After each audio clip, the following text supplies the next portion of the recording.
आणि ह्या कार्यक्रमाला उपस्थित असलेले ज्यांनी अर्धा तास हसत खेळत आपल्या भाषण शैलीमध्ये आपणाला रमवलं ते केंद्रीय मंत्री रामदासजी आठवले साहेब. दुसरे आमचे ज्येष्ठ नेते, ज्येष्ठ मंत्री आणि सदैव आमच्या कुटुंबावर प्रेम करणारे आणि तेही कष्टातून वर आलेले आहेत आणि त्या माध्यमातून काम करत असताना आम्हाला मार्गदर्शन करणारे आमचे चंद्रकांतदादा पाटील,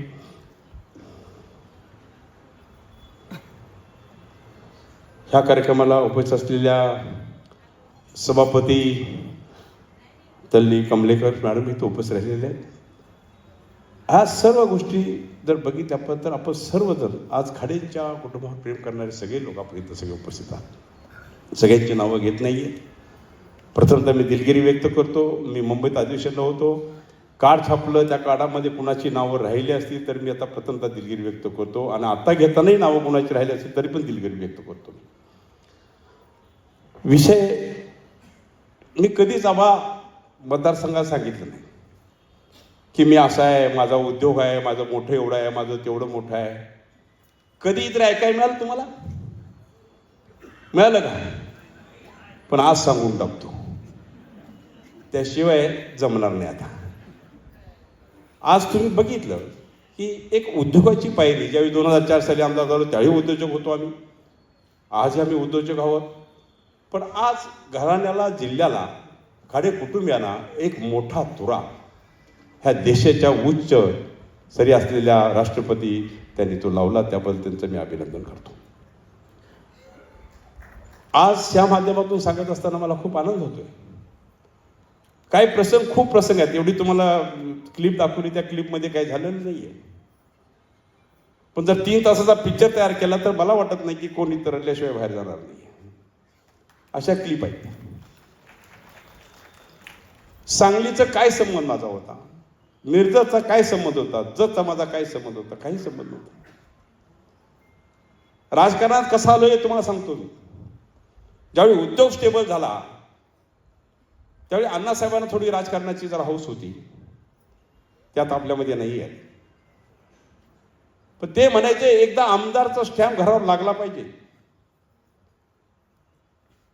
लागला पाहिजे. पण कुणाला डिक्लेअर करणार आहेत आमदारकीसाठी हे आम्हाला माहित नव्हतं की आम्हाला डिक्लेअर करणार का मला डिक्लेअर करणार. आणि एक दिवस मातोश्री मुंबईला आल्या आणि मातोश्री बरोबर आम्ही बसल्यानंतर एक हे त्याच्यात मनात भिडलं होतं की आमदार व्हायचं. दादा तिने नकाशा काढला जत मिरजचा, आपल्या सांगली जिल्ह्याचा, आणि जत मतदारसंघ हा राखीव मतदारसंघ आहे आणि इथं जाऊन तुला आमदार व्हायचं आहे हे तिने फायनल केलं. सांगलीतून जत जायचा रस्ता माहीत नाही आहे, कार्यकर्ता नाही आहे, नातेवाईक नाही, कोण स्क्वेअर फूट जमीन नाही, अशा ठिकाणी आम्ही तिथे गेलो. पण एक होतं ना, त्याने मला का निवडलं, आम्हाला का नाही निवडलं? कारण आमचे गुणच तसे होते. आईने एक आम्हाला लोगन ठेवलं होतं आमच्यावर.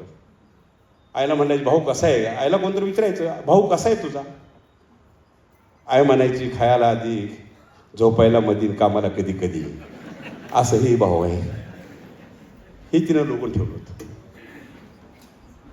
जरा हुडपणा असायचा आणि अशीच राजकारणात चालतात, जरा अवघड असलेली राजकारणात चालतात. आणि त्या माध्यमातून आज तुमचा आमदार चौथ्या वेळी तुमच्या समोर मी उभा आहे. पण ह्या आमदारकीला खत पाणी, तुमचे आशीर्वाद, प्रेम मिळत राहिलं, मिळणार आहे आणि मिळालं पण आहे. पण ह्या आमदारकीला खत पाणी घालण्याचे काय प्रसंग असे आयुष्यातले आले. कोण सॅक्रिफाईस काका करतो, काय करतो सॅक्रिफाईस, काय करू शकतो? माणसाची भूक सॅक्रिफाईस कोण करू शकत नाही आहे. आम्ही वसतिगृहात, तासगाव वसतिगृहात, स्वामीराम भारत विद्यामध्ये तासगावात आम्ही वसतिगृहात राहत होतो. आम्ही दोघंही वसतिगृहात होतो. आबा 11 होते त्यावेळी मी 9वीला होतो. 72चा दुष्काळ पडला. घरून 2 भाकऱ्या आणि थोडासा खाडा यायची पण घरची ऐपत नव्हती, पण शिकायचं होतं. दुष्काळामध्ये सकाळी एक चपाती मिळायची, संध्याकाळी एक चपाती मिळायची, खातं पितं वय होतं, पण तरीही ते टिकायचं आहे. पण माझा स्वभाव अजूनही, मी कार्यालयात बसल्यानंतर मी जर चिडाचिडी चालू केली, कार्यक्रम म्हणतात भावना काय तर खायला ना, भाऊ चिडलेत, भाऊला भूक लागली, भाऊ चिडतात. तो स्वभाव तिथं होता. सकाळी एक चपाती खाली, संध्याकाळी पण टिकायचं म्हणजे अवघड आहे. चपाती मिळत नव्हती. मग जो स्वयंपाक करण्याची ज्याची पाळी असायची, तो विद्यार्थी असायचा, जो स्टुडंट असायचा, जे त्याच्यावर तो दिवस त्याच्यावर असायचा, त्याला मी मारायचा आणि त्याला मारून एक चपाती शिजकून खायचा. हे माहीत होतं आपल्याला संध्याकाळी सुपरटेंट आपल्याला मारणार आहे, मार निश्चित मिळणार आहे, तरी सुद्धा ती भूक भागवण्यासाठी ती चपाती खायची. मग हे सगळं होत असताना काही दिवसांनी काही कंप्लेंट गेल्या आबांच्याकडे, आबा सुरेश असा करतोय, असा करतोय, असा करतोय. आता आबा म्हणजे आमचे वारकरी संप्रदायातले माळकरी विठ्ठलाचे भक्त पहिल्यापासूनच, लहानपणापासून ते असत. आम्ही आता सगळं जॉईन झालोय. आणि त्यावेळेला आबांना कंप्लेंट केला तर मग आबा माझ्या बाजूला जेव्हा बसायचे आणि जी चपाती येईल आबाची ती माझ्या ताटात टाकायची. ही तो का? आणि त्यावेळेला जे वरण असायचं ना, ते हात धुवायचं वरण, त्या लायकीचं वरण असायचं. आबा 2 पितळ्या वरण प्यायचे आणि ती पोट माझी बघायची. आणि मी पण निर्णय त्यासारखा खायचा. काय त्यावेळी काय आपल्याला काय वाटत नव्हतं ना. म्हणजे हे आमदारकी करत असताना असं सगळ्या फॅमिलीनं एक सॅक्रिफाईस केलेलं आहे. आणि आज तुमच्या सेवेमध्ये आम्ही उपलब्ध आहोत. आज मोठा पुरस्कार मिळाला. मी कोण होतो, कुठला होतो, ना वडील आमदार, ना आजोबा आमदार, ना कोण आमच्या घरात आमदार, कोण काय खासदार, कोण काय मंत्री, कोण नव्हतं आमच्या घरात. पण आज इथं येऊन पण आम्ही 2 वेळा मंत्री झालो, एकदा पालकमंत्री झालो, 5 वेळा आमदार झालो. हे पण सगळे तुमचे आशीर्वाद मिळाले, दादासारख्यांच्या नेत्यांचे आशीर्वाद मला मिळाले आणि तुमची सेवा करायची मला संधी मिळाली.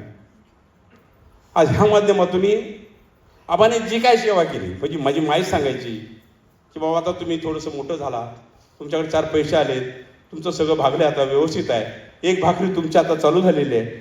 मग अशी मुखरीने सांगितलं त्यातली अर्धी भाकरी ही गरिबाची आहे, अर्धी भाकरी तुमची आहे, त्या अर्ध्या भाकरी तुमचा हक्क नाही आहे आणि ती वाटायसाठी तुम्हाला हे काम करावं लागेल. त्या माध्यमातून खाडे कुटुंब सगळं हे काम करते, म्हणून ही पद्मश्री मिळाले. म्हणून ह्या जिल्ह्याचा पालकमंत्री, दादा ह्या जिल्ह्याचा पालकमंत्री एक मागासवर्गीय कार्यकर्ता होईल असं वाटलं तुम्हाला? नाही तशी इस्लामपूर, वाळवा, कडेगाव, कडेपूर तिकडंच असायचं सगळं. पण तेही मिळालं, पक्षाने दिलं, तुम्ही सगळ्या नेते मंडळींना आशीर्वाद दिले आम्हाला आणि जनतेची गोरगरिबाची सेवा करायची संधी मला मिळाली. आज आपण क्लिप बघित असेल, आबा कसे आले, कुठून आले, काय करत होते, कसं करत होते. पण ह्यातलं एक महत्वाची गोष्ट यात मी सांगतो मला, एकत्र कुटुंब राहणं ह्यात ताकद किती मोठी असते. आज आम्ही एकत्र कुटुंब आहे, मी सगळ्यात लहान आहे, आबा मोठे, त्यापेक्षा ते अण्णा नाहीत आता. पण अजूनही एक किचन, एक बिझनेस आणि एक बँक ह्या धर्तीवर आमचं कुटुंब चालते.